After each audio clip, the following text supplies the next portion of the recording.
नमस्कार। आप हैं भारतीय किसान यूनियन अम्बावता के प्रदेश अध्यक्ष। आज हम जो संदर्भ चल रहा है, जो समय चल रहा है, उस विषय पर बात करेंगे। चूँकि पिछले दिनों एक बात सुनने में आई थी कि किसान जो है ना, बीजेपी के जो नेता हैं, जो उम्मीदवार हैं, उनमें उन्हें गांव में घुसने से रोकेंगे, वो वोट की अपील करने से। तो आप दिलबाग सिंह हुड्डा, लुदास जी तो हुड्डा साहब, आपका एक तो संक्षिप्त सा परिचय दीजिएगा और फिर आगे हम बात को बढ़ाएंगे। जी जी सबसे पहले तो मैं आपको हाथ जोड़ के नमस्कार करता हूँ, सभी दर्शकों को नमस्कार करता हूँ और आपके चैनल का और आपका स्वागत करता हूँ। मेरा परिचय ये है, मेरा नाम दिलबाग सिंह हुड्डा है और मेरा गांव लुदास है और नलवाल का मेरा पड़ता है, जो जिला हिसार के अंदर है। और मैं भारतीय किसान यूनियन अम्बावता के प्रदेश अध्यक्ष पर काम कर रहा हूँ। और हमारे यहाँ एक संयुक्त जल संघर्ष समिति, जो एक बहुत बड़ा वो कमेटी है, उसका मैं चीफ एडवाइज़र हूँ। जी। तो हुड्डा साहब, अब चुनाव हैं जी मेंबर ऑफ पार्लियामेंट के। जी जी जी और बीजेपी ने तो अपना कैंडिडेट हिसार से घोषित कर दिया है। जी जी जेजेपी और इनेलो ने भी लगभग उनके तय हैं। जी जी परंतु कांग्रेस ने अपना कोई भी उम्मीदवार यहाँ से घोषित नहीं किया है। इसके पीछे क्या कारण हो सकता है? क्योंकि आप कांग्रेस पार्टी से संबंध भी रखते हैं, तो आप कुछ बता पाएंगे इसी विषय में? देखिए, इस बारे में तो मैं मेरा निजी विचार बताऊंगा जी। ये कोई ना कोई पॉलिटिकल ना कोई अन्य कोई बात, मैं मेरी जो ओपिनियन है, खुद के विचार रख रहा हूं मैं। ठीक है। देखिए, यहाँ से कांग्रेस का जो उम्मीदवार उतारने में देरी हो रही है, वो मुझे मुख्य कारण क्या लगता है कि यहाँ सुनने में बात ये आ रही है कि चौधरी विजेंद्र सिंह, जो पूरा एमपी थे यहाँ से, उनकी बात सुनने में आ रही है। और वो अभी पिछले दिनों बीजेपी में थे, आज वो कांग्रेस में है। उससे पहले वो उसके पिताजी वो कांग्रेस में ही थे। तो उसका क्या है, गरीब, किसान, मजदूर, व्यापारी, कर्मचारी, सबके दिमाग में एक ही बात है, अगर ये आएगा तो लोग सहन नहीं करेंगे। क्योंकि जो पीछे काले कानून आए थे 3, जिसमें मैं बताना चाहूँगा, farmer produce trade and commerce, essential commodity act 1955, contract farming का, ये आए थे। तो उन पे साइन करने वाले ये एमपी तो थे जी।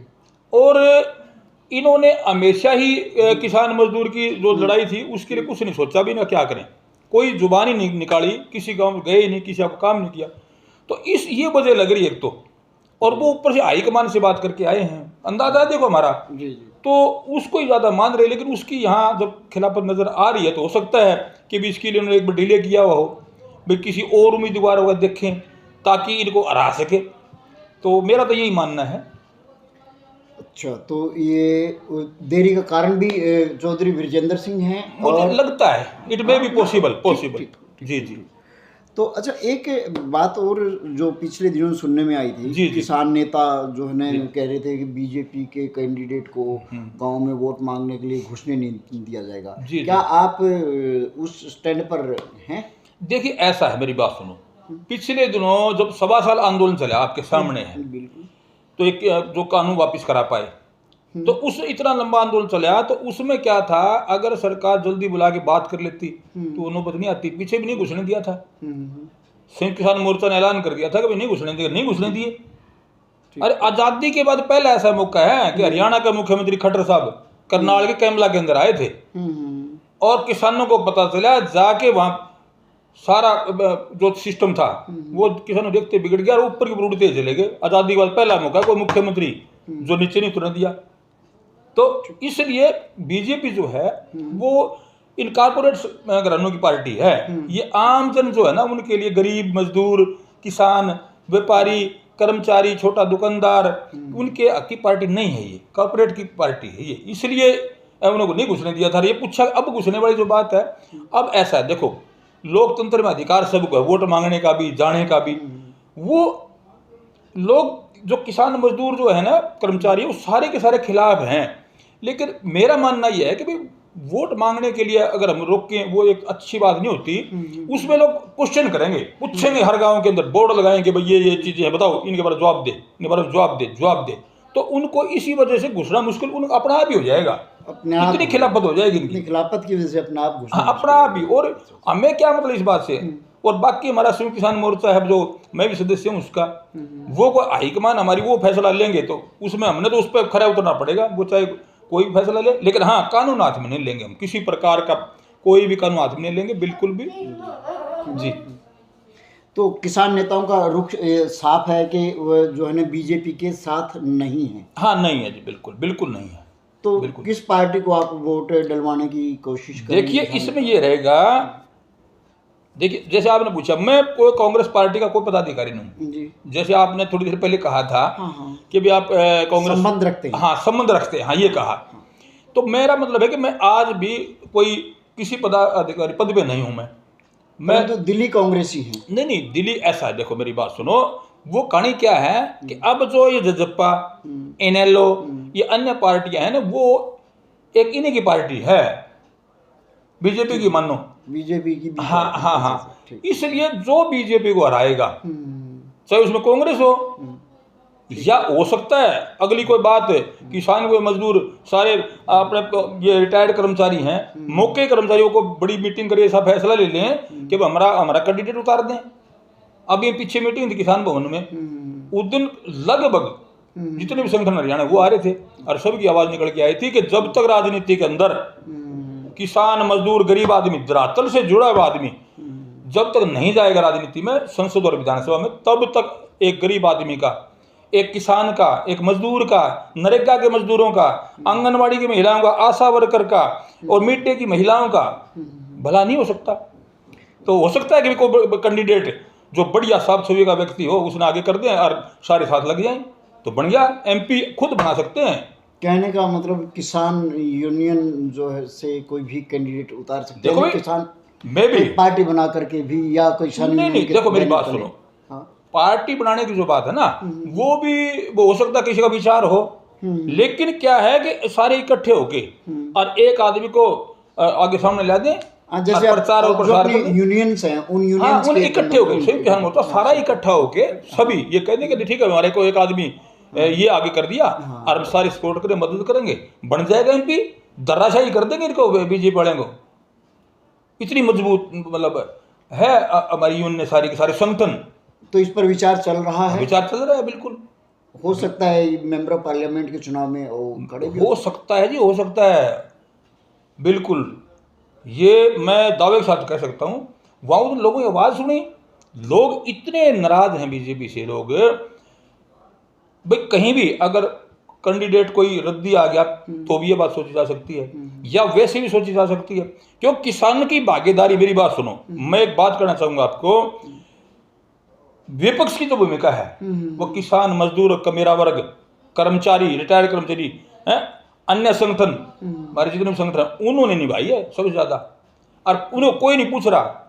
आज कोई बीजेपी का कोई भी है वो नहीं पूछ रहे हैं, अन्य कांग्रेस पार्टी के हैं वो नहीं पूछ रहे। क्या इतनी बड़ी ताकत है? अरे इनके अंदर तो चौधरी छोटू राम के, चौधरी चरण सिंह के, चौधरी देवीलाल के, बाबा भीमराव अंबेडकर के, बाबा जगजीवन राम जी के, वो बंदे इन संगठनों के अंदर एक मतलब एक किस्म का सेक्रीफाइस करने वाले वो लोग अगर क्यों नहीं कहते भागीदारी करो। हर हमारे जितने भी संगठन सारे कह रहे हैं भागीदारी दो भाई, क्या बात है। सबसे ज्यादा विपक्षी भूमिका नहीं भाई, मुकदमे दर्ज हुए, 1.25 साल वहां रोडों पर बैठे रहे और आज जगह जगह धरने लग रहे हैं। कोई तरीका थोड़ी है। अरे क्या सारा देश रोड के ऊपर, देखो किसान रोड पे, मजदूर रोड पे, नरेगा के हमारे बेचारे गरीब आदमी 357 रुपये दिहाड़ी क्या है उसकी, और ये आंगनबाड़ी की महिलाएं, आशा वर्कर, मिड डे मील की पीटीआई बर्खास्त वहां बैठे 10-10 साल की नौकरी वो निकाल दी। तलवंडी राणा के लोग रास्ते के लिए बैठे हैं। ये मेरा हल्का नलवा पड़ता है आजाद नगर के अंदर सिविल हॉस्पिटल के भवन के लिए बोल रहे हैं। अरे अफसरों की कोठियां बनाने के लिए इनके पास समय है, पैसा है, और वो जो डिस्पेंसरी है वो चल रही किराए के मकानों में, उसके लिए वो कोई नहीं, वो लोग बैठे हैं आज धरने पर, इतना लंबा धरने है। सारा देश रिटायर्ड कर्मचारी वो भी, पटवारी वो भी रोड पे, ओल्ड पेंशनर है, ओपीएस अरे पंजाब में लागू कर दी, हिमाचल में लागू कर दी, कितनी जगह लागू कर दी, कि हरियाणा में क्या दिक्कत है भाई? ठीक ठीक। तो हमारी कई प्रकार की बातें हैं, इसलिए बीजेपी खिलाफ है, क्योंकि बीजेपी सिर्फ धर्म की राजनीति करती है। धर्म, हिंदू मुस्लिम, अक्षेत्रवाद, मंदिर मस्जिद, ये कर रही है। और ये दो भागों बांट रही, सारे समाज को खत्म कर रहे हैं। कहीं ऐसा देख लिया कि जाटो बाहुल्या तो जाट नून जाट, और कहीं कर दिया ये। अरे आज मैं ये पूछू हूँ, इन्होंने भारत रत्न दे दिया, आज अच्छी बात करी। स्वामीनाथन, उसको भारत रत्न उसका इसे माना जाता, उसकी जो योजना थी ना वो लागू कर देते। स्वामीनाथन आयोग की रिपोर्ट लागू कर देते, बन जाता काम। वो था भारत रत्न। तो आज ये भारत रत्न दे रहे हैं। आज चौरी चरण सिंह याद आ गए इनके, कर्पूरी ठाकुर जी याद आ गया आज इनके। तो ये आज कैसे, आज सिर्फ चुनावी स्टंट है इनका और कुछ नहीं। अब नायब सिंह को बदल दिया, नायब सिंह को बना दिया, या ये स्टंट है। अरे खट्टर साहब को हटा दिया, अचानक ऐसे हटाना कोई बात थोड़ी यार। कोई ये कोई यूं थे, अरे ठा ये धर दिया। मुख्यमंत्री, उसकी भी इज्जत होगी, रिस्पेक्ट होगी, उसकी बिरादरी के लोगों की भी रिस्पेक्ट होगी। उसकी जगह नायब सिंह को बढ़ा दिया, हमें कोई तकलीफ, बढ़ा दो। लेकिन क्या अब क्यों बनाया? अब ये 4 महीने के लिए बना दिया। अब जो ऐसी क्रिटिकल पोजीशन उसमें इसको बना दिया। ठीक। सारा राजनीति करना इनके पास। देखो, न शिक्षा का मुद्दा है, न डेवलपमेंट का है, न किसी रोजगार का है, कोई मुद्दा नहीं इनके पास। सिर्फ ये मुद्दे हैं, भाई बतेजाबाद करके बांट दिया। अरे गैस सिलेंडर उस दिन क्या था, आज क्या है? पेट्रोल उस दिन क्या था, आज क्या है? खाद का कट्टा का रेट आज क्या है, उस दिन क्या था? रेट बढ़ा दिया, वेट कम कर दिया। सारी दवाइयाँ महंगी होगी, हर चीज महंगी होगी। अरे हमारे किसान का एक एमएसपी तो महंगा था यार। बाजार से हम एक पैंट खरीदने चले गए, कोई भी चीज उसका एमएसपी लिखा मिलेगा, मिनिमम सपोर्ट प्राइस। लेकिन किसान की फसल की बोली लगती है। अरे मैंने तो बोली लगना है, शब्द जो है वो भी गंदा लगता है। मैं आप मेरे दर्शक भाई और आपके चैनल के माध्यम से ये कहना चाहता हूँ, अरे किसी चीज बोली लगा कर देखो। बोली उस चीज की लगती है कि वो बड़ा कर्जवान हो रहा है, बैंक का कर्जवान हो रहा है, उसकी तो बोली लग जाएगी, इसकी बिल्डिंग की करो बोली। लेकिन किसान की फसल की ऐसे बोली लगना, ये कोई तरीका थोड़ी है। ठीक बात है। इसलिए हम मांग रहे हैं, अरे मिनिमम सपोर्ट प्राइस तो मांग रहे हैं, क्या जान थोड़ी मांग रहे हैं। एक किसी बड़े घराने का ये कर्ज ना माफ करके किसान ना कर दे, बराबर है। ठीक। इनका पैसे ले लेकर सारा देश भाग गया विदेशों में, और सारे भ्रष्ट लोग इन अपनी उसमें तो बुला लिए। इनका पहले तो भ्रष्ट बताते हैं, बोले कांग्रेस वाले भ्रष्ट है, वो फलाने। इनके पास अंधे दूध का दोया हो गया। अब कितने कैंडिडेट हैं कांग्रेस के, आयोडे इनकम है, वो पहले भ्रष्ट से आज ठीक हो। केजरीवाल जी हैं, क्या कर दिया भाई उस आदमी ने? दिल्ली को एक वो बना दिया है, हिंदुस्तान में नाम है, वर्ल्ड में नाम है। और उस आदमी को बगैर बताए एक दिन इंटरव्यू से जज साहब का, एक वकील साहब का, पहले बनता ही नहीं कुछ भी। कैसे कर रहे हैं ये? लोकतंत्र की बिल्कुल हत्या कर दी इन लोगों ने। लोकतंत्र नाम की चीज नहीं, कोई प्रजातंत्र नहीं, लठतंत्र है। ईडी, अरे हम तो कभी सुने हैं कौन था ईडी? छोटी सी बात पर ईडी, छोटी सी बात पर ईडी, यार कोई तरीका थोड़ी है। तो निंदा करते हैं ऐसे लोगों की। नए राजनीति में रहने का हक है इनका, और लोगों को समझना चाहिए। अब कह रहे हैं ना 400 आ जाएंगे, अरे भले आदमी कैसे आ जाएंगे? ये 100 से पार नहीं कर सकता। ये सिर्फ भ्रम फैला के, झूठ बोल के, है मीडिया के माध्यम से झूठ बोल के, जो तेरी फेर बनती राम मंदिर का नाम पे नुका राम। अरे राम इसका कड़ा, राम तो हमारा है। हम सवेरे पहले कोई भी काम करा, ले भाई राम का नाम, ले भाई राम का नाम। गाड़ी में चला तो, हड़ चला मा तो ले राम का नाम, और हमका राम बोली करेंगे भाई। राम तो हमारा है, ये क्या मांगे? ठीक बात। गौ माता, अरे गौ माता इनके एक भी बछड़ी भी कोई इनका। ठीक बात है, ठीक है ना? तो हम निंदा करते हैं ऐसे लोगों की। तो मित्रों, ये थे भारतीय किसान यूनियन अम्बावता के प्रदेश अध्यक्ष दिलबाग सिंह हुड्डा लुदास। इनके विचार आपने सुने। हम उम्मीद करते हैं इनके विचार आप लोगों को पसंद आए होंगे और उसी हिसाब से आप अपना काम करेंगे। नमस्कार।